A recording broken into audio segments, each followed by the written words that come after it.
Hey everybody, David here, and welcome to the ASOG podcast. In this episode, we are joined by Mike Allen, a multi-shop owner in the great state of North Carolina. We had originally intended on talking about whether or not flat rate was dead. However, the conversation took a different direction, as we started to discuss setting goals with our staff as well as tying personal goals to the goals of the business.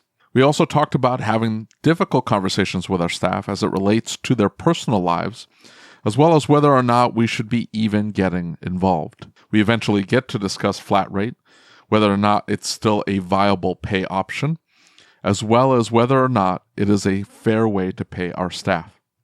You might be surprised by our conclusion. If you haven't already, make sure that you are subscribed to the podcast on your favorite podcast listening app. We're on every single one. If you're catching us on YouTube, please make sure that you subscribe to the channel. We're trying to hit a specific goal in subscribers, so please help us out. It won't cost you anything to hit that subscribe button. And with all that out of the way, here we go.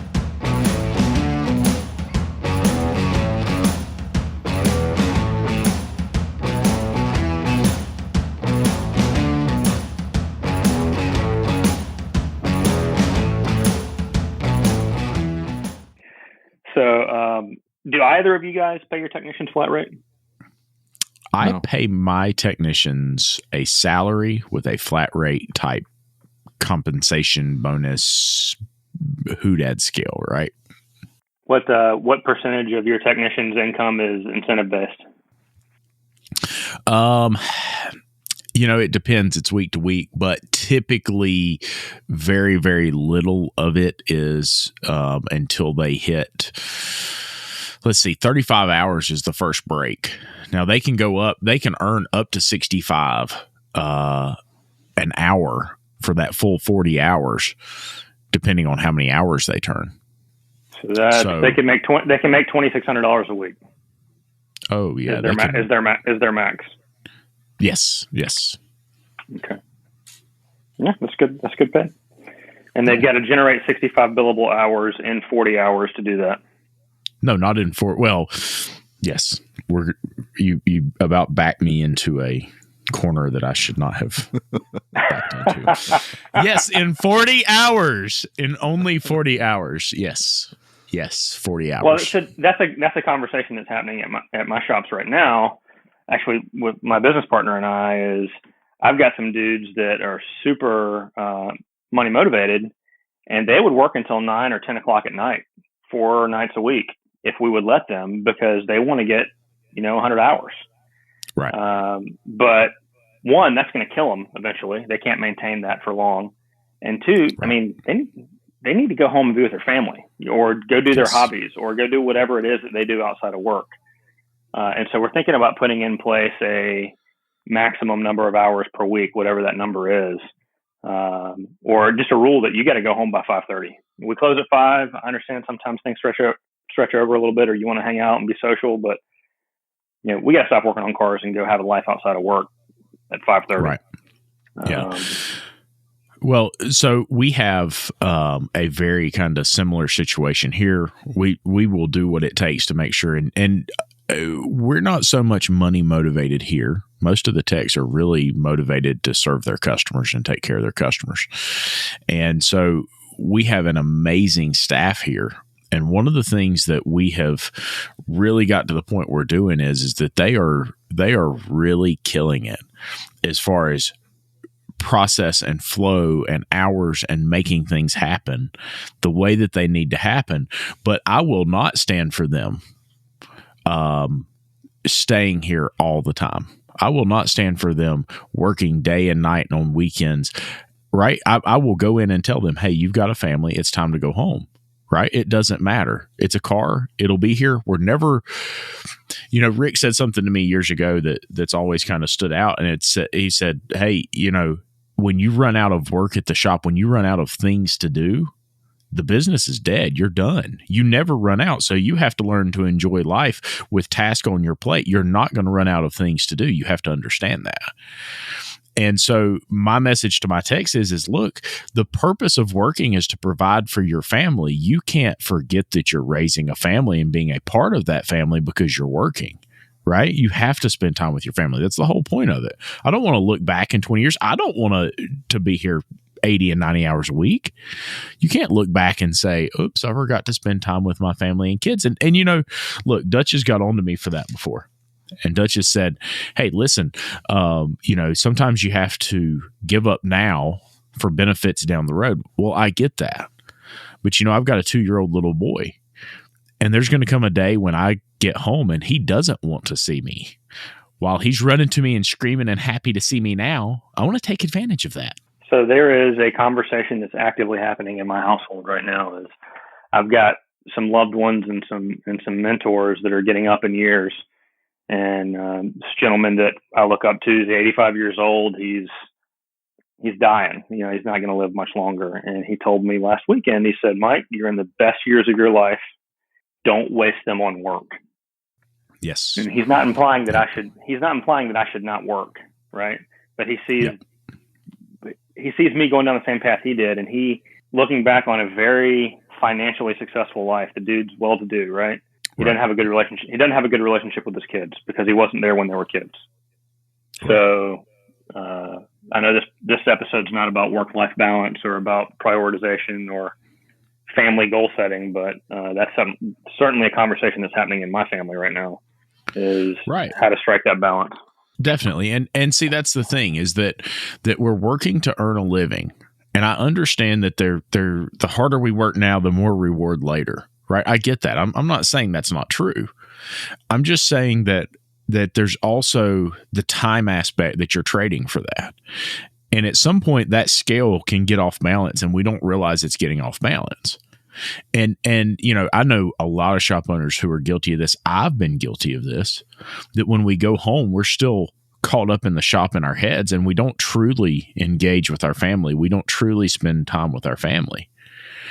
And that sucks because that's all they get of us, right? Is this worn out shell of a human being who's stressed out and worried about the shop. And so in our shop, what we've done, especially with the techs, myself included, is that I try to teach them to turn the light switch off. Don't go home and think about what went wrong today. Everything's okay, right? And I've always told the story that like when I go to Chick-fil-A in the morning and they give me the order wrong, I'm like, worse things have happened. If that's all bad that happens today, today's going to be a good day. And at the end of the day, if I cut my finger off, I'm like, if that's the worst thing that happens today, today's going to be a good day. Because worse things could always happen, right? It doesn't matter. It's all little stuff when you really think about it. And so I've had to teach myself that over the years, is to back off a little bit. It is what it is. Let it be. Relax. Enjoy the day. Enjoy life. And live life. And I think that our pay plans have to revolve around that. Right? It has to give them a meaningful life that doesn't involve working nonstop. And I think that we talk about the tech shortage. We talk about all these things that are wrong in our industry today. And a big part of the tech shortage is they had to work a ton of hours to generate enough pay to feed their families. And it never provided them enough money to do all the other things that a family likes to do, like go on vacation. And they didn't have the security they needed. And they didn't have this and they didn't have that, and insurance and all of these factors that led them to going home stressed out in a shell instead of being a father, a mother, a husband, right? And I think it's really important that we devise pay plans that ensure they have that opportunity. In the same respect, we have to make sure the business is profitable. How do you do that? Well, you've got to build a financial plan around it. You've got to charge appropriately, right? And I think that's the big discussion that's going on in our industry right now. Hey, Mike, these technicians that you want to send home, do they have families, or are they younger guys that are single, maybe just a girlfriend? Terry's a younger guy that's single, but the guy that's the one that's concerning to me, because if he was single and he was just trying to crush it to save up money to buy a house or something like that, I'd probably be less concerned. But the guy that is the worst offender, I guess, he's a super high producer, right? And he's making a lot of money. And he does really good quality work. He's also got 3-year-old twins at the house. So that begs the question, is it an escape mechanism for him? I don't know, but that's a bigger, heavier question. But have you asked him though? No, I haven't. And I need to know my desired outcome of the conversation, and do a little fact finding, and then we're going to have that longer sit down. Well, I guess if you're afraid of what he's going to say or how the conversation is going to end, if he's going to get defensive, I mean, that's one thing. I know I have one tech who we've had that conversation where he'll stay really late at the shop mostly working, sometimes to avoid going home. And he's got a young kid too, but I've had to call him out on it. We've had that conversation. Like, dude, you can't just sit here because you don't want to go home. You need to face up your responsibilities at home and take care of your household, not just hang out at work and then just blame the shop. Oh, I had to work late every single night. That's not going to work. That's not healthy. And so it's great if he's money motivated, but I would almost confront him about it. But I don't see that as a bad thing for somebody like Terry, who may not have a lot going on at home, who would otherwise go home and play video games or something like that, and he wants to stay and work an extra 20 hours a week and bang out some work. I know if I were, single and in my 20s, that's what I'd be doing. I'd be working 100 hours a week and be perfectly happy doing so. Yeah. And I want to say to what you were talking about, before we move off of the topic, is that, you talk about that situation with your tech, with the 3 little ones. I mean, we're leaders, right? We lead our shop in the direction it needs to go, but we're also mentors and leaders of our staff, right? And so, we have conversations with our techs and other people in our shop all the time that go beyond how to become a better tech, right? And that's part of the culture that we have here, because we all want the best for each other. And so we slow down a little bit. Yesterday I was talking to Terry and we're like, hey, listen, you've got these goals. You're feeling really frustrated with life. You're having a hard time getting hours out. And we slowly talk through the conversation or the situation. And we come back to the fact that it wasn't the hours that were the problem. Like, in his head, he envisioned the hours as the problem. The problem was he was spending all this time and energy on other things for other people, and he wasn't spending enough time towards his own goals of owning a house, right? And we talked through that and talked about, like, you're feeling defeated because you're not achieving the things you want to achieve, but you're not focused on the things you're trying to achieve. Well, just like those 3 little youngins at home, you have to help him understand the fact that he may regret that one day. Now, it's still his choice, right? But at the end of the day, I think as leaders, it's important for us to come back and show true and genuine care for that person. And it wouldn't be the first person that I've even let go. You guys know the situation I'm in right now. I've let people go and encouraged people to leave through other means because it wasn't healthy for them. Right. And I think it's really important that we lead our team in that way. We have to do what's best for our team.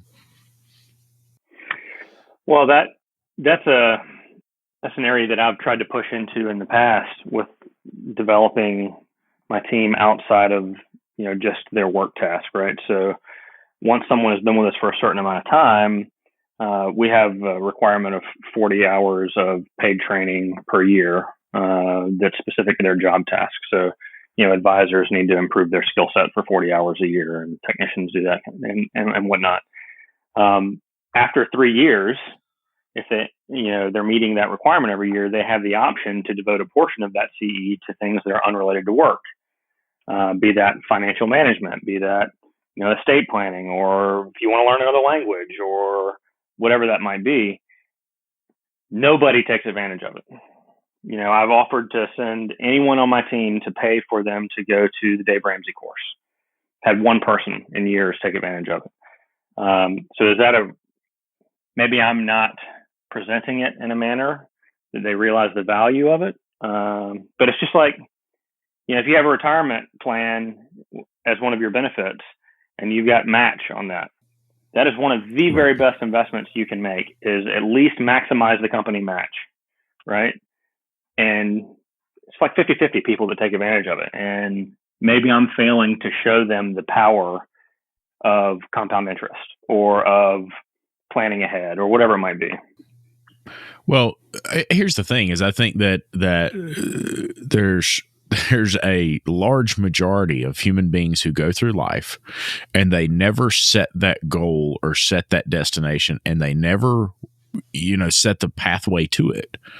Right? They just go through life, get a paycheck, go home, and do what they do. Right? That's the extent of it. And I think that it's easy for us to see it from a different light because we're business owners. We're trying to achieve things. We've got this destination in mind and this plan and where we're going. And I think a lot of the people that we work with may not have that kind of thought process. I think if we start with them with their goals and where they're trying to go, and if they don't have any goals, right, exactly. That ends up being the most difficult thing. And you may not be familiar with this, Mike, but Lucas and I had a mastermind group, and we had several shop owners in the group, and we got into, Lucas had already stepped out of the group at this point, but we had gotten into a lot of just basic management skills with our people in the shop. And one of the things that we talked about was making sure that we understand our staff's personal goals, and then making sure that we tie the function or the work that they do in the shop to their personal goals. Because at the end of the day, people aren't working for the shop. They're not working to make the shop money. They're working for themselves. They're working to achieve their own personal goals. And so everybody went out and started having conversations with their staff about their personal goals. And I would say, like Lucas was saying, 80 or 90% of the staff had no idea. Yeah, they don't ever think in terms of that. Yeah, what would you like to achieve with the money that you make here, or the skills that you're gaining here at the shop? What would you like to achieve with that? And no clue, just blank stares. And it was, and they're doing weekly sit-down meetings with their staff, and it was just week after week after week. These people could not come up with anything.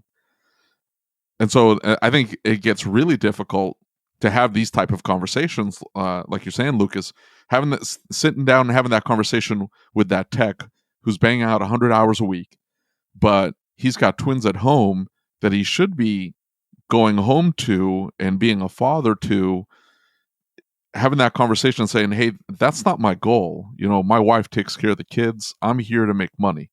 That's what I do. And then understanding that dynamic, and then helping them to achieve that goal, whether you think that's the right goal or not. Maybe you give them some perspective and say, hey, look, I've been there. You don't want to see these kids grow up, and all of a sudden you come home and they're 18 and they're leaving the house and you have no idea who they are. Maybe giving some perspective, but at the same time, sometimes people they have no idea. And so it's going to be really difficult for you to have that conversation with them when they've never thought in those terms. Right. And look, I think that whatever their goal or their dream is, right? I don't know if either of you have listened to or read The Dream Manager, right? I think whatever it is their goal is, the purpose of the business for them is to serve that goal or to get them to that goal or that destination. Right. That's what they come to work for. And if we can reinforce that, as opposed to looking at it from the aspect that this is why they work for me is to fix cars. Well, while that's their purpose for me, their purpose from their perspective for the business is something completely different. And I think understanding that gives us a ton more value to the employee, because it's not just pay, right? Money motivated is one thing, but there's a ton of other things that motivate human beings. And look, I guess I've got a moral and ethical thing that just stops me before I say, hey, look, you're going to come to work for me and you're going to turn this many hours and that's your purpose in my life. No, I think we can learn something from everybody. So I try and see this as, how can I serve them? Right? Because if I'm serving them correctly, they're serving my customers correctly. This is about something bigger as far as our culture from my perspective. So what's the solution? Do you force them then? Like Mike was saying, he was talking about just shutting down and forcing everybody to go home, even though he had guys that wanted to stay and get more work done for whatever reason. No, I Maybe mean, it's a look, matter of sitting down and finding out those reasons. I don't know how many times I've walked in. Eric is a tremendously hard worker, and Scott, when he was here, was the same way. Very, very hard worker, right? And I've had to walk in before and say, "Go home." And they're like, "Oh, I got to get this done." I don't care. It doesn't matter, right?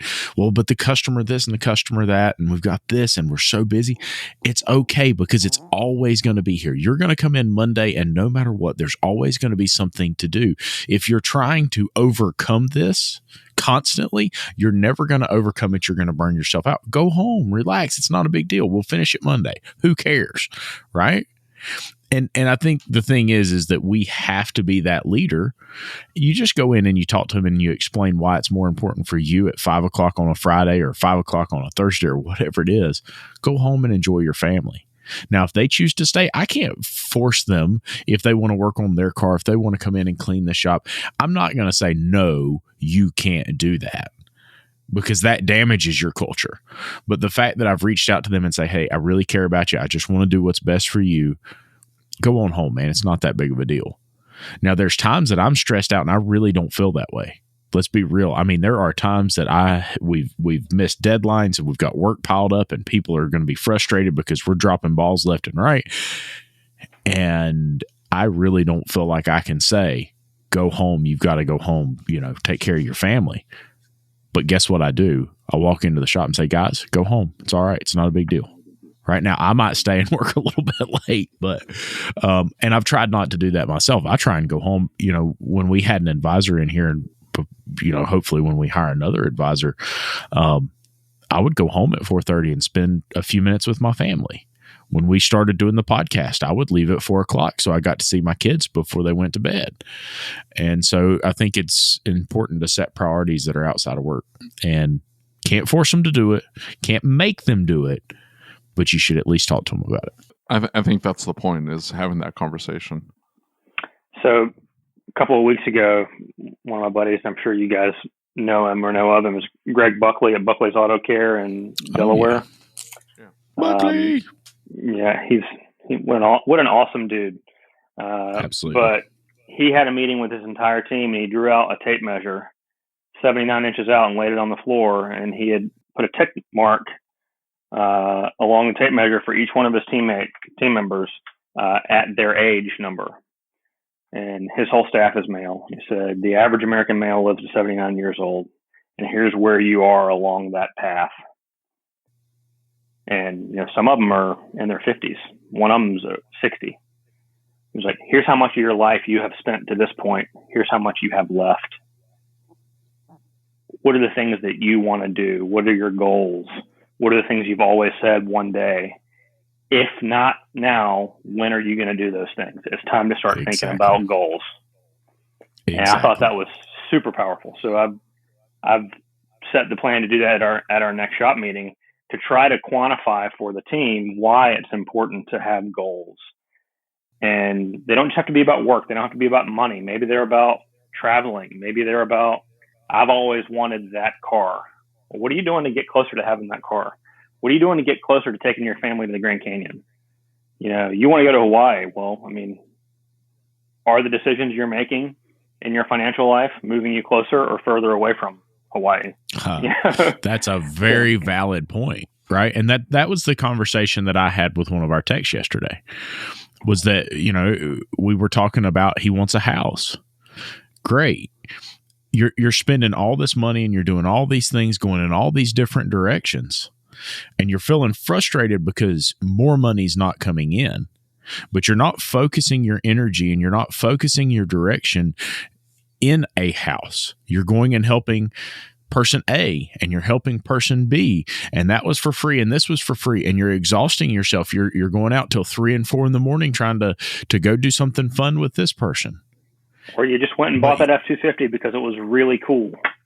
Right, and you exactly. Didn't really need Exactly. And then the next thing you know, there's not enough money. So the first thing they do, a lot of times as shop owners, somebody comes to us and says, I'm not making enough money. And you're really like, dude, I'm giving you everything I can to get your hours right. I can't give you cars that you can't get done. So as shop owners, we get kind of frustrated and we think we're just going to throw money at the problem. Sometimes we have to throw guidance at the problem. We have to make them aware of where they're at, and it might upset some of them. It might not work out the way we envisioned with some of them. But if we don't at least stand out and say, hey, listen, I hear you saying that you're not getting enough hours, and that's the problem. As you can see, we've got plenty of work in the shop. So help me understand why you don't think you're getting enough. Well, I'm just really tired at work. Okay, what are you doing when you get home? Well, I had to do this, and I had to go out of town to do this, and I had to do this. Okay, so what's your priority? Is it the money and efficiency in the shop to get you that money? Or is it going and doing those other things? Because you have to set your priorities. We have that. We've always talked about the curse of knowledge.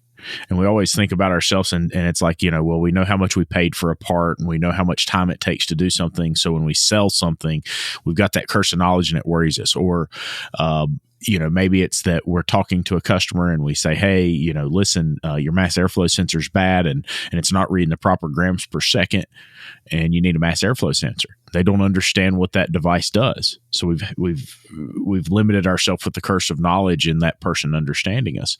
Well, it's the same situation with techs, right? We have the curse of knowledge that says we understand what it takes to get to where we want to go because we're running a business and we have to know the numbers to make our business successful. That doesn't mean that our staff is looking at the numbers and understanding their personal finances and what it takes for them to reach the goal that they want. Sometimes we have to be there to guide them to that if that's what they want. And I think that that's where we get to the point that as shop owners or employers, we're serving our employees at a different level. We must serve our staff, right? And then we build the culture that we've always wanted. Maybe. This went off in a completely different direction, Mike. I'm sorry. This is Lucas's fault. Yeah, why is it my fault? Because it always is. Oh, well, that's a good point. Okay, you're right. So speaking of money, I had a shop owner tell me that one of his technicians, who's very well compensated, and he asked, is X amount of dollars enough? Am I underpaying this person? And we started talking about it, and it turns out the guy just keeps asking for more money because he's terrible at managing his finances, and so he wants to do all these things that are well beyond his means, and rather than saving up or just being very disciplined about what he's spending his money on so he can get all those things that he wants, because he makes plenty of money, he blows his money on stupid stuff. And then when he runs out of cash, but he still wants to go do these other things, he starts to get upset with the shop owner, telling the shop owner, hey, you don't pay me enough. You simply don't pay me enough. So what does the shop owner do? What the shop owner did initially was give him a raise. Hey, you've been working really hard. I'm going to go ahead and give you a raise. But what that ends up lasting maybe a week or two. And then what do you think ends up happening? Parkinson's law kicks in, and all of a sudden that money dries up. I need more money. I need more money. It's not a function of how much they make. It's entirely what's their goals, what are they trying to achieve with that money, and like you said, Lucas, coming up with a plan, helping them come up with a plan to hit those goals, to achieve those things that they want to do, whatever that happens to be. But you have to have the conversation on a continuous basis as well, because trust me, having the conversation once will work for a little while, just like giving that pay raise. But if you don't have that conversation on a continuous basis, they forget. And it goes back to, it ends up being muscle memory. They go back to what they were doing before. And all of a sudden, hey, I'm still not making enough money. It's like, whoa, what happened to the savings plan? What happened to putting this money away for that? What happened to reaching this goal first? They've forgotten about it. So I sometimes worry about those conversations, and I've vacillated over my career between wanting to know these types of details about my team or wanting specifically to not know, right? Because, dude, you're making six figures. You should be able to make your house payment and whatever else is you want to do with responsible financial management.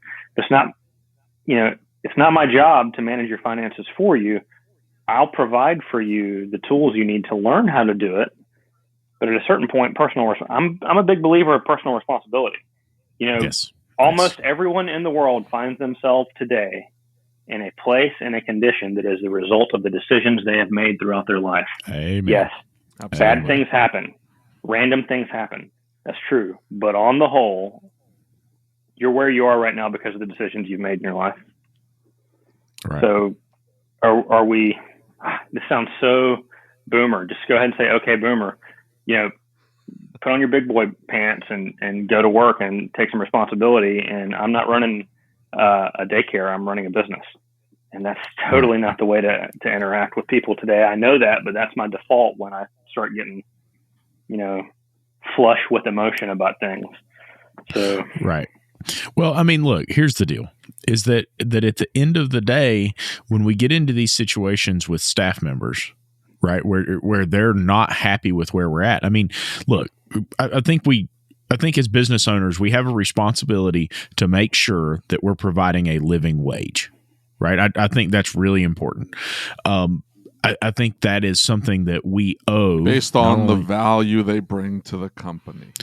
Yes. Oh, of course. Absolutely. Okay. Well, make sure to make that caveat because that living wage phrase gets thrown out there. Yeah. So, but really, is there anyone? I mean, I'm sure there are, but on the whole, are there many members of the ASOG group that aren't paying well? If you're a halfway capable technician, if you're a halfway capable service advisor, you should be making a good living. Yeah. I mean, look, when someone first comes into ASOG or first comes into IGONC or first comes into, one of the other groups out there, initially, I think a lot are coming in and they're struggling. They're having a hard time. Things aren't going the way they envisioned in the shop. And they start asking about, hey, what's everybody paying? I can't find any techs. And you find out they were paying $15 an hour, or you find out they were paying, $18 an hour flat rate. And they had really poor performance as far as techs went. And so I think this is a really important conversation to have. Yeah. And like David said, I'm not saying paying for poor performance. I don't think that's where we need to be. But I also think that if we put in a structure that allows them to have at least a base living wage, right? So if things go wrong in the shop, we didn't get the workout we were supposed to, create a plan that takes care of your people, even if those things don't go right. So, flat rate, for it to be a fair plan, for it to be a viable type of pay plan, it requires the business owner to do at least two things right. First is they have to supply cars to the bay, right? Yes. And second is they have to be able to sell the service that is needed or have advisors that are able to sell the service that is needed. Without those two things, then flat rate is not fair, right? So I base all of my feelings about flat rate on the assumption that the business owner is providing cars and the means to sell the service that's needed. Because without those two, then you've got bigger problems to worry about. Right. And I absolutely agree. But so let's envision kind of where I was when I started trying to come into the business and say, let's make things work like they're supposed to, right? I wasn't doing those things. So it was really, really scary for me, this idea of coming in and saying, you know what, I'm going to give them 40 hours and I'm going to pay for X number of dollars an hour for 40 hours no matter what. I'm going to give them a base. Right. Well, that for me, because I wasn't financially where I should have been, was a little bit scary. But that was the pathway that we used to get to where we had the good people in the door that could help us grow the business to the degree it's grown to now. Right. If I hadn't taken that gamble and reached out and offered some of that, I never would have found these amazing techs we have right now. I would have never been able to take care of them the way they should have been taken care of. And there never would have been enough incentive to move from a shop that was straight flat rate to this shop. Right. Well, and I'm not opposed to a short term guaranteed minimum, right? So that they can come in and know that they have the chance to learn, make sure that I wasn't blowing smoke, telling them about our car count or our service advisor's close ratio or hours per hour or whatever those numbers are. And hopefully they're asking what those numbers are in the interview process, right? But, if, Lucas, I'm going to go out on a limb and say if the technicians you have weren't producing in a manner to easily outpace your guaranteed minimum, they wouldn't be your technician for long. Exactly. So if that's the case, why do you need the minimum beyond the first 90 days so that they can get their feet wet and learn what you're about? Well, so here's my thing, right? Is that it is a security blanket for them. It gives them confidence. They know Lucas is not going to let something happen to me. He's going to be here to take care of me, right? Now, obviously, they know that I have minimum levels of acceptable performance. And there are situations where I know that we weren't above those minimum levels because of something that happened that wasn't their fault, they couldn't control. And I like giving them that safety net, that if something fails, something goes wrong, they're still taken care of no matter what. So I enjoy that ability to say, hey, listen, I'm going to make sure you're okay. I think you take that minimum away, right? Or that safety net away, and guys start to feel a little more nervous about it. They're more focused on what if. Whereas if we have the safety net, they're more focused on trying to go up, right? Now, you're right. My guys here, I don't have to worry about that anymore. But I promise you that if I had gone to them and said when we were trying to hire somebody, now for 90 days, you're going to have this safety net, and then that safety net's going to disappear. Gosh, I mean, I feel like I know that my guys may not have been as receptive to the position at that point in time if we had done that. Does that make sense? Well, and like anything in the world, it's the presentation, right? It's, of course. Hey, John, I'm gonna, you've got all the skills that I'm looking for, and you're what I need on this team, and I think that you're going to be a great addition, and you're going to love it here. I understand it's a big risk, and there's a lot of unknowns. And I want to give you the safety and security of being able to try us out. So for the first 90 days, I'm going to guarantee you $1,500 a week, or whatever that number is, depending upon your market and the skill set of the guy, right? Now I'm going to give you the greater of this minimum, X dollars, or what you produce. And I'm going to pay you $40 an hour flat rate, or whatever that number is in your market.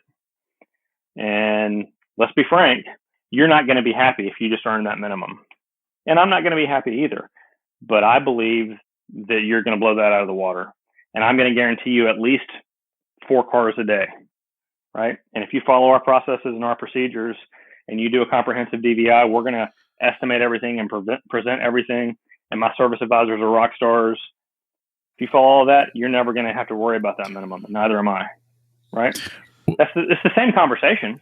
Right. Except I agree. But the problem is that we've got more and more technicians, right? And you look in any tech board, more and more technicians are getting to the point, and it's a widely known thing. Hey, flat rate's a joke. We shouldn't be working for flat rate. We should stand up against flat rate. And you're seeing it more and more in the technician boards.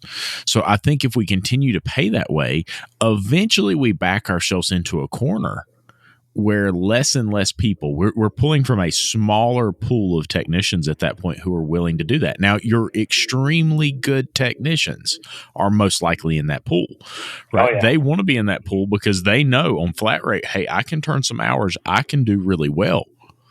But it also limits you to being able to grow a technician, right? Because we all want to go out and find that great A technician or that great B technician that can really turn the hours. In some cases, we're going to have to get to the point where growing technicians, right? And I think we look at that like the apprenticeship positions. We have to start somewhere. We have to get them started somewhere, but it can't always be on flat rate. Well, and I agree. There are always going to be exceptions to flat rate. I mean, general service guys, apprenticeships, I don't think those are flat rate positions. That's a different job, Right. Yeah, definitely. But I know a lot of shop owners who are trying really, really hard to bring somebody like that in and pay them flat rate. And, you bring this new guy in that's never worked in a shop and you're like, gosh, you only turned 4 hours today. Well, you're only getting paid for 4 hours, and it just doesn't work for them. Well, that's a shop owner problem. That's not a pay plan problem. Oh, I agree. Yeah. But that's my point is that this is usually a shop owner problem. This pay plan, the reason it doesn't work is usually the shop owner's fault, right? When we talk about why we talk about what the technician's being paid in the back and the hours they're turning. How many shop owners do we all know that have come through ASOG or come to an IGONC meeting? Maybe they come to ASTE and they say, my guys just can't turn more than 4 hours a day. But they weren't putting the right hours on the ticket, right? It didn't have anything to do with the tech. It wasn't the tech's fault. Or they give away diagnostic time, or right. They didn't have the parts, or they had the wrong parts, and it can all go back to that. I think 90% of the issues we see with build hours in the shop come back to the front counter.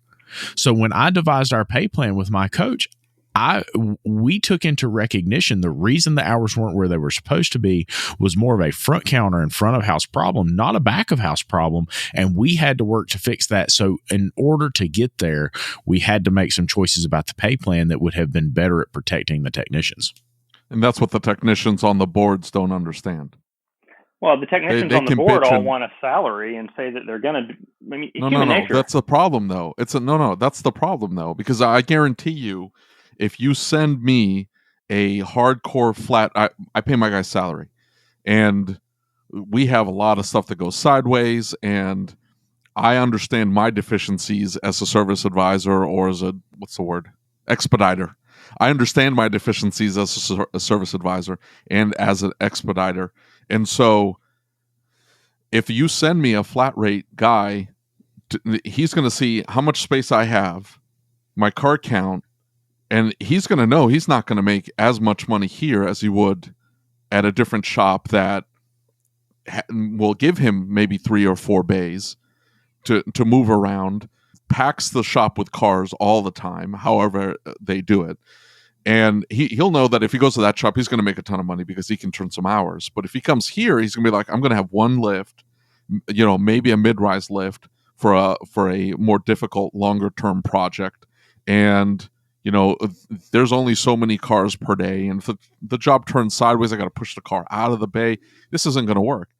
And so a lot of the efficacy in flat rate is a function of the personality of the shop. And so a flat rate guy doesn't necessarily want salary. They want an opportunity because they understand their skill set. So they're going to see my shop and go, no, thank you, I'm going to move on. Where another technician might come along and go, it's whatever, and would prefer the security of having a set amount of dollars coming in every single week.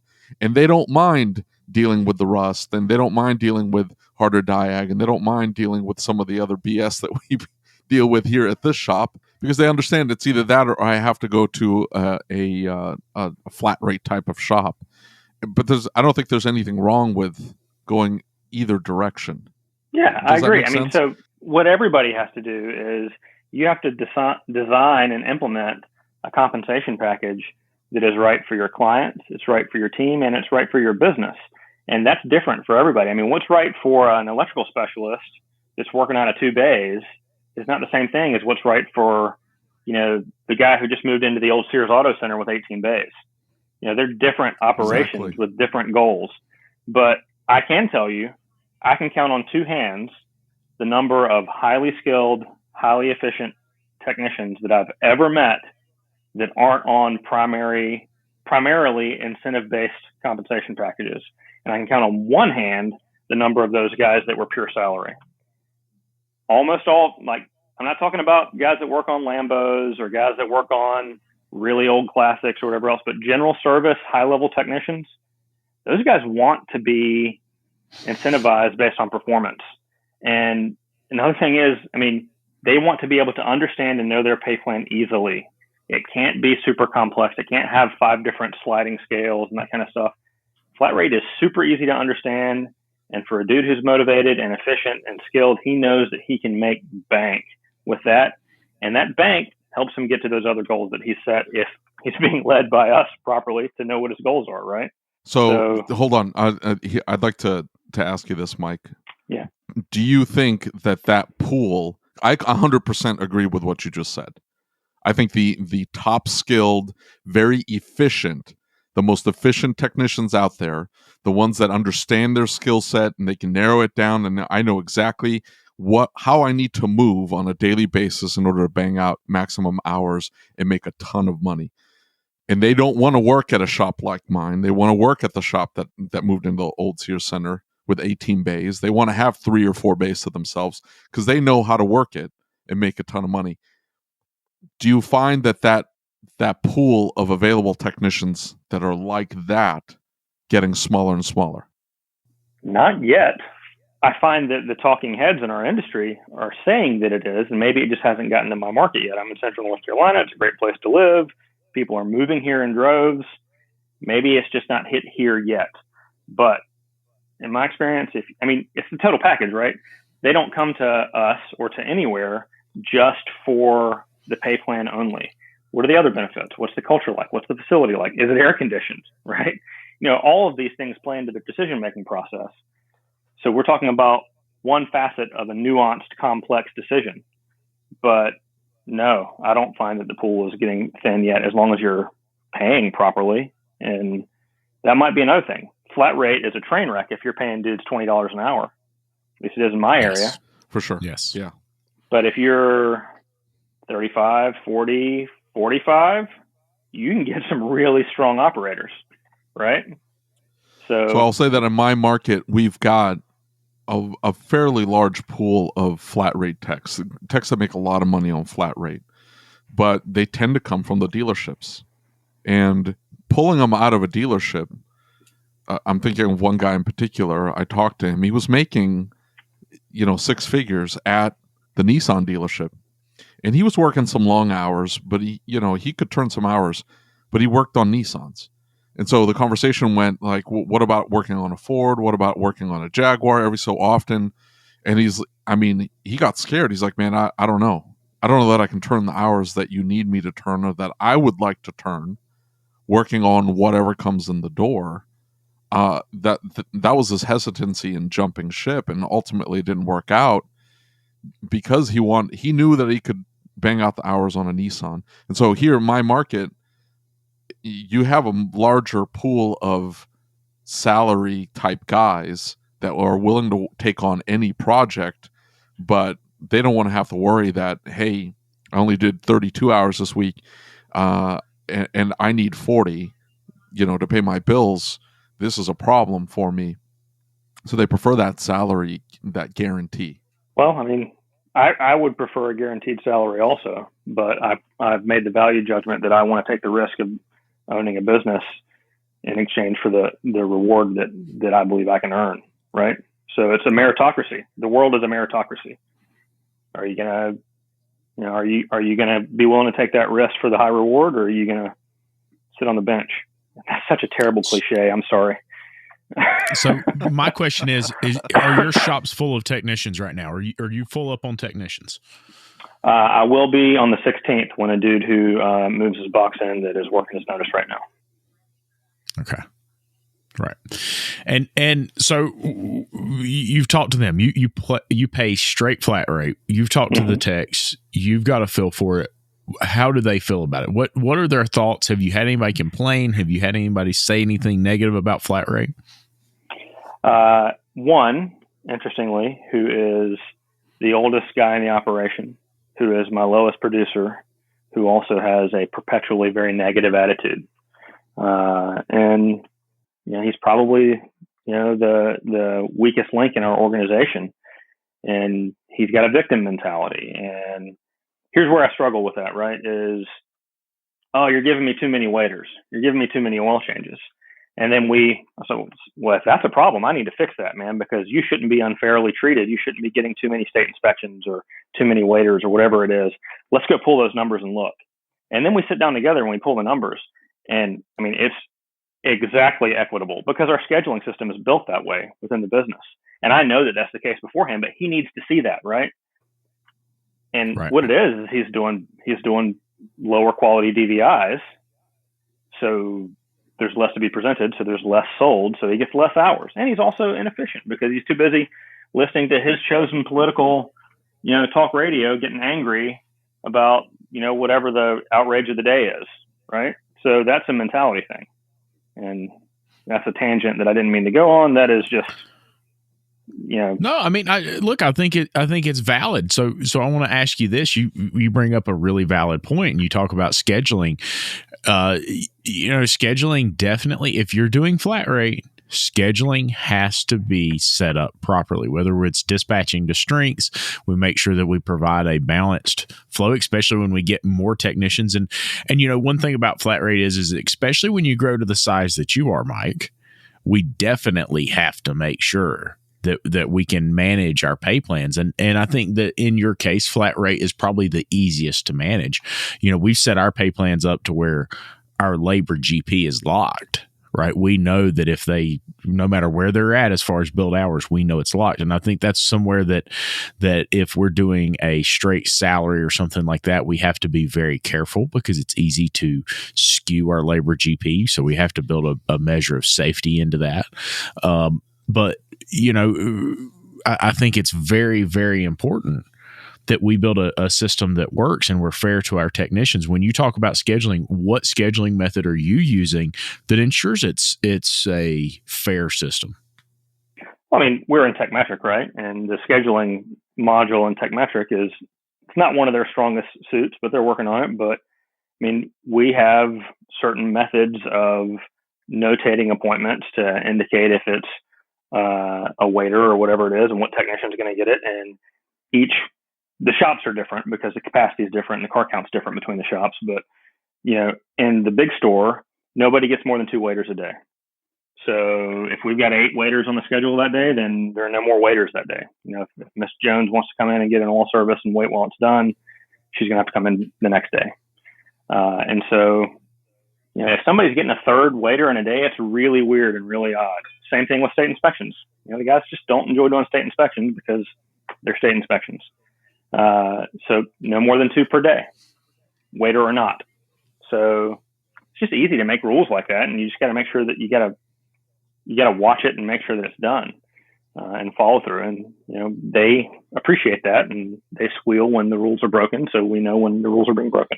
So I think that's what it comes down to is. How is it that you run the shop? How efficient are you at some of these things like scheduling, dispatching the work to the right technician, ordering parts, making sure there's enough room for the technicians to, in case something's down, they can get working on something else. And so they're constantly producing. And if your shop is not tweaked like that, if you haven't dialed those things in, I can see where a technician on the board would start complaining about their pay because they have service advisors that can't sell anything, because they're getting bogged down with a bunch of oil, maybe not the best customer on cheap oil changes or state inspections, and they're simply not making enough money. But it has nothing to do with the pay plan. They just want to blame the pay plan, but the problem's the shop. The problem's the way they're scheduling. Right. The problem's the way they're dispatching the work. The problem is, who they're giving the work to. Hey, can I ask a question, guys? Yeah. And I was just thinking. I was just thinking about this last night. It was, I have aspirations to grow a multi-store operation one day. Maybe my goals will change next month. Who knows? My focus changes with the wind blowing, but I have aspirations to have several locations. And I was thinking, are there any large-scale general repair operations that don't pay their technicians on a heavily incentivized pay plan, or even just straight flat rate, maybe with a little guaranteed safety net or whatever, but heavily incentivized? Because it seems to me that all the big box stores, all the chain stores, all the dealerships, they've got smart dudes running those operations. They've got dudes who know the numbers running those operations. And that's what they've all come to the conclusion of. And one day it might evolve, but they haven't evolved yet. And there's a reason. It's because it works. Yeah, and look, I'm heavily incentivized, right? They have an opportunity to make a ton of money on our incentive program. I think that I advocate for a safety net. And for instance, one of the things that I think about, like when we're building a pay plan, and if we're on straight flat rate, it can limit us, right? And by that, I mean, let's say that I've built a pay plan and it's straight flat rate or it's some form of flat rate, and technician A evaluates a car and now he's stuck on another car, but I have to get this car done. Now, does that car wait for that technician to get done when he's not going to be done, or he's sick, or he's going to come in, he's got to take tomorrow off and he didn't finish it today? So now you see what I'm saying?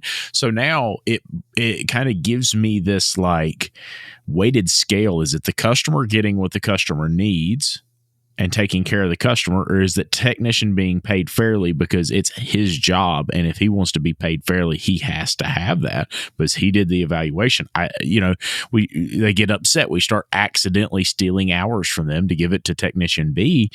I mean, I think it adds a layer of complexity when we don't offer some type of safety net in that form as well. Well, I wonder if that scenario is not more an indicator of failing to manage client expectations and communicating clearly. That sounds like a situation where you've overpromised and underdelivered.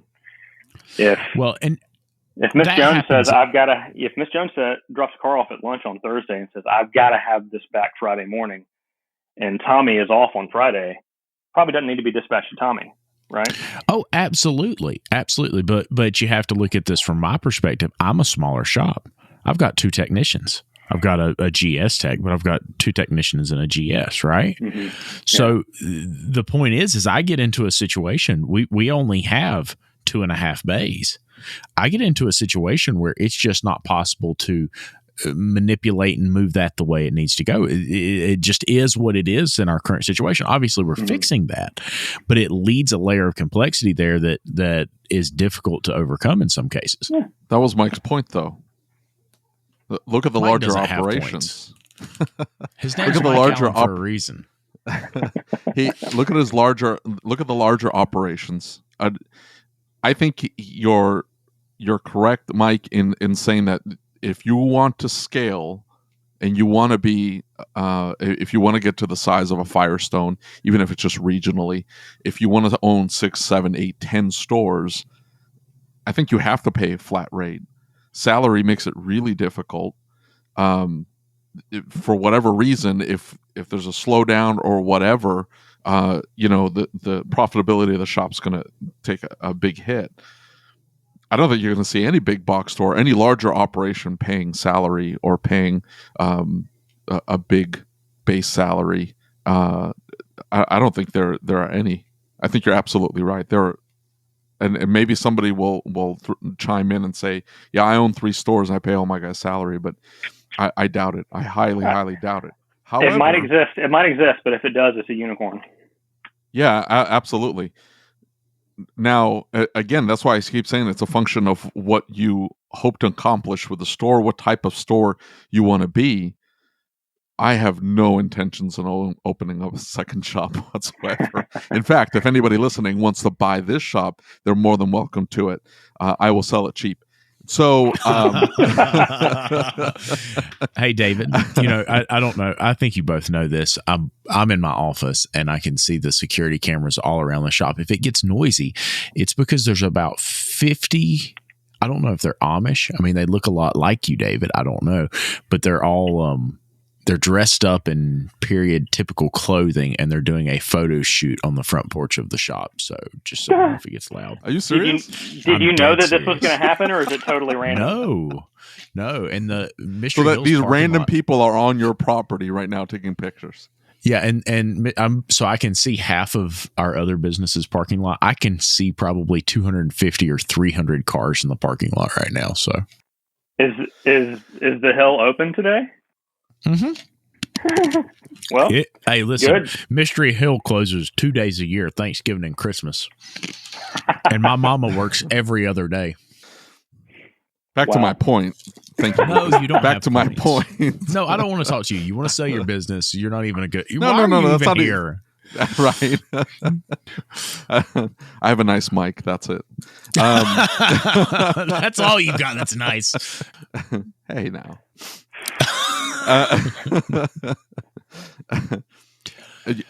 I'll tell this story. I had a lady call me, and she had She had broken down by a Big O tire. And I don't know if you guys have Big O's out there, but huge chain. She had broken down by a Big O tire. I think the water pump had locked up, thrown the belt. And so she coasted into the Big O tire. And they look at it and they're like, hey, we're going to have to pull the timing belt. You need a water pump and you need a new drive belt because this water pump's completely locked up. And she said, okay, well, go ahead and do it. I'm already here, right?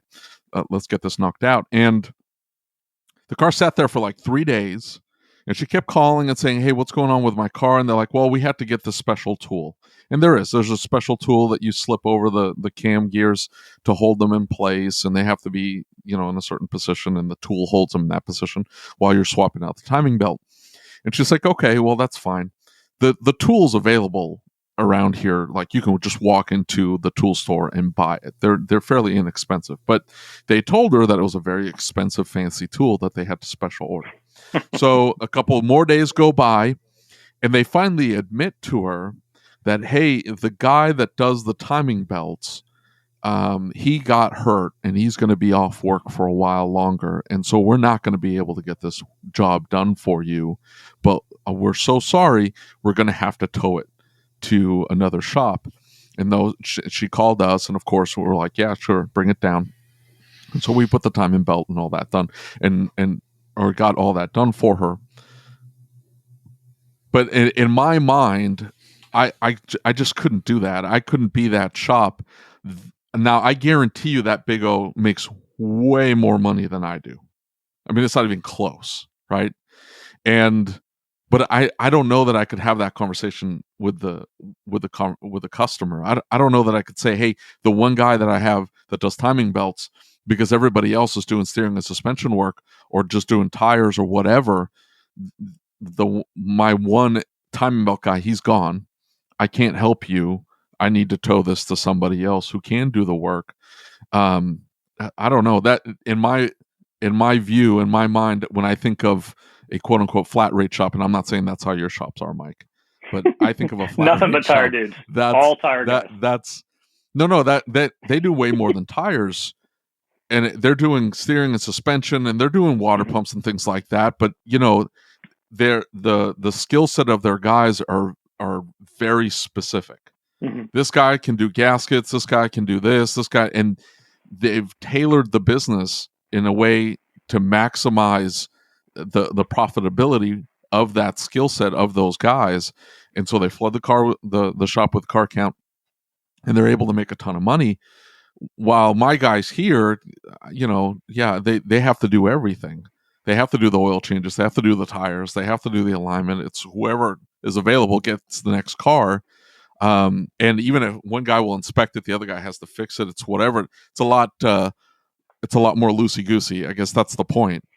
And I'm okay with that.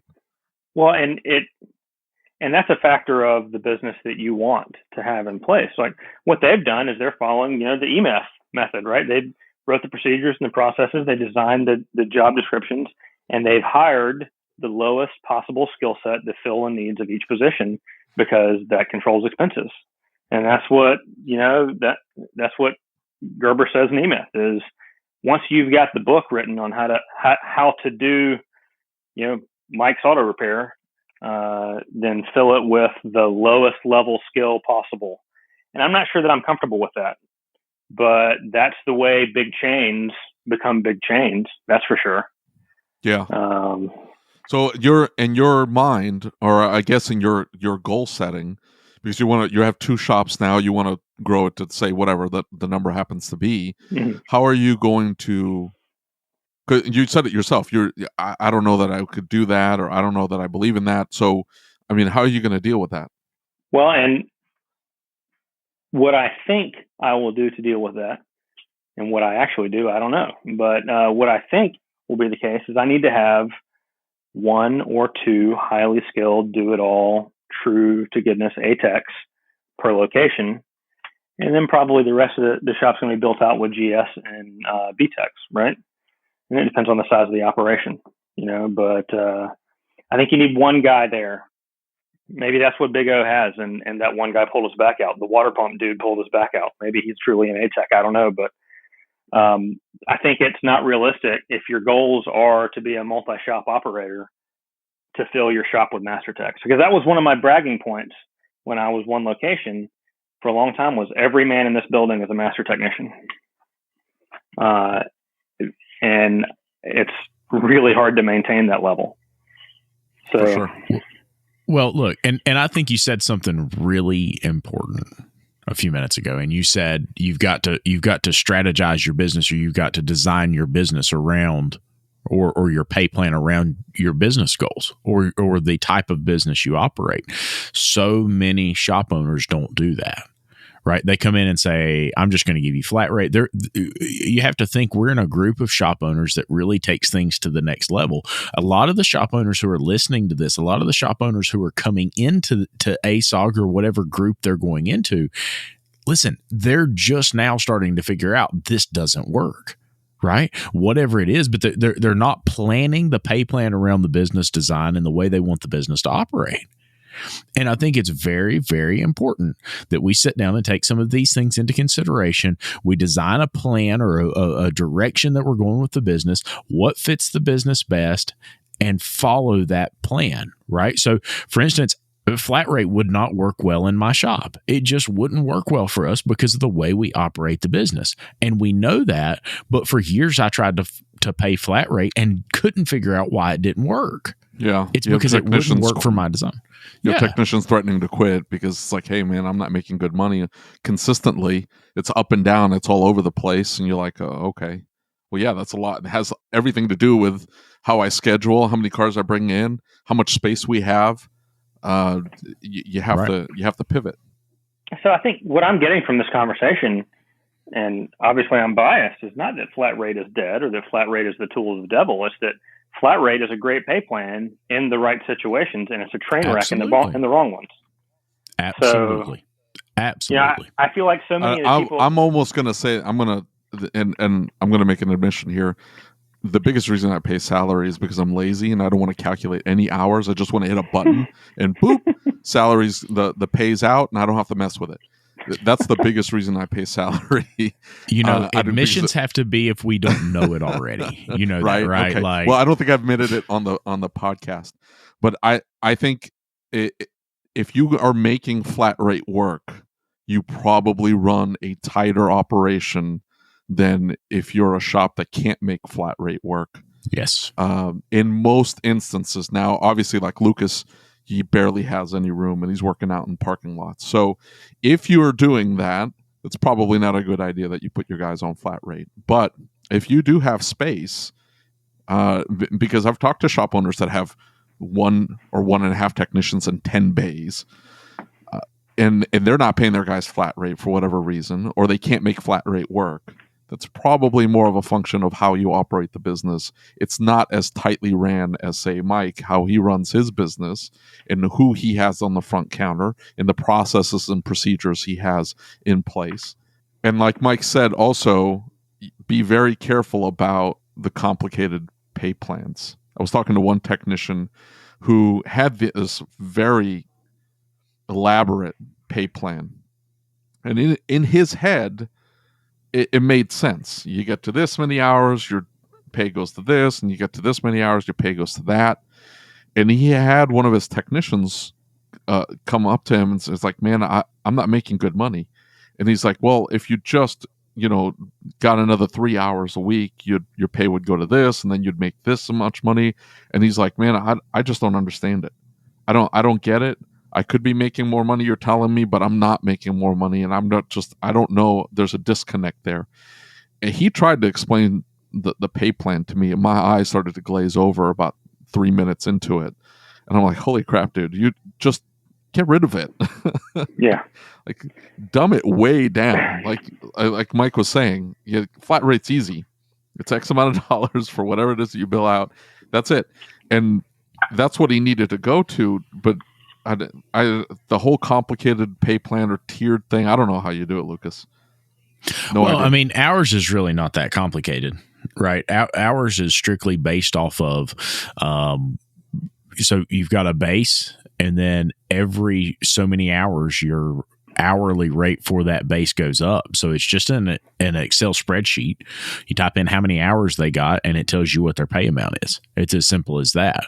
We did add a layer of complexity to it that we're not just paying the closed hours for the week. We put open hours into it. That was a little bit of a learning curve, but for the most part, it's pretty simple. You put in the numbers that they turn that week, and it tells you what the dollar amount is for that given technician. So, I mean, for us, it works really well. It allows them I don't to need make a spreadsheet. Well, hey, you make $65,000 a year. Okay. Right. Done. My thing was that I wanted to make sure I locked my labor GP. I wanted to make sure I gave them incentive to keep driving forward. And I wanted to make sure I created an opportunity where they could do really well for themselves and they could really see some opportunity that maybe they wouldn't otherwise see in other shops in our area. So, I mean, there's a lot of shops in town who pay flat rate or who pay salary and pay pretty well, but this gives them the opportunity to earn way more than what they would earn in any other shop in town, but it still locks my labor GP down. But it gives them the ability to see it, right? It gives them the ability, without me committing to X number of dollars, it gives me the ability to say, hey, if you can perform well, you will earn more money than you could earn anywhere else in this town. I think I understand the plan that you've got. I think that's something that did Rick help you set up that plan? Yeah. Mm-hmm. Yeah. Okay. So I'm familiar with that style plan. I've got some buddies who make it work really well. So, I want to talk about who the talking heads are in our industry that say flat rate is dead and that are preaching out there. Call them out, Mike. Call them out. Well, okay. So you've got technicians, right, who are now shop owners or who are just technicians complaining on boards who have been burned by flat rate. And either it is a result of their own personal motivation or skill level, or more likely, it's a result of being in a poorly operated operation and a poorly run shop, right? Mm-hmm. Now, a lot of the guys in ASOG who are shop owners who hate flat rate are former technicians who were burned, and chances are they wouldn't be a shop owner right now if they weren't burned, because if they were in a strong, well-run operation that was flat rate, they'd be making jack and going home. Exactly. The other big offender, I think, are trainers in our industry right now, who have taken the easy way out and the lazy way out to say millennials don't respond to flat rate. And anyone who is lazy enough to paint an entire generation with a broad brush loses credibility with me, because anything that is complex deserves nuanced analysis. And entire generations, especially the millennial generation, is a complex group of people. And the best technicians I have right now that are crushing it on flat rate are millennials. Absolutely. So it's almost like you have to treat everybody like an individual. Oh, who would have thunk it? I know. What a novel concept. What were we thinking? Except for the 150 Amish people on your front porch. I know, God almighty. And now they're dancing to Instagram videos, or they're I don't know if it's TikTok. I don't know what the hell's going on out here, but I mean, they're jumping up and down and the porch is making noise. And I'm like, I'm starting to go say something, but part of them are little kids. And I'm like, they might be related to David. And then I'm going to feel really bad. And I'm going to go out on a limb and say that the Amish aren't big on TikTok. They're doing, maybe they're just dressed up as Amish. You know what? That's what happened to David. He dressed up as an Amish person. I'm sorry to get on my soapbox back to the trainers. Sorry, back to the trainers. Well, look, this is a soapbox item for me, because there are some world-class trainers and coaches out there, and my family, the trajectory of my family and its future has changed because of automotive trainers. But there are some guys out there that are just full of themselves, and it irks me. The experts, in quotes, in air quotes, have been saying that flat rate's dead since the 80s, because they were telling my dad that when I was a kid. The experts have also been saying that Miami and New York were going to be underwater by 2000, and that we're going to be out of fossil fuels by 2010. So experts who paint with broad brushes over complex issues, they can go away in my book. Well, I hope you enjoyed this episode of the ASOG podcast. If you're listening to this on the Apple Podcasts, leave us a review. It helps spread the word. As always, if you have any questions, comments, or concerns, or if you'd like to be a guest on the podcast, or if you have any topic suggestions, please reach out to me via email. My email address is david@asog.site. That's david@asog.site.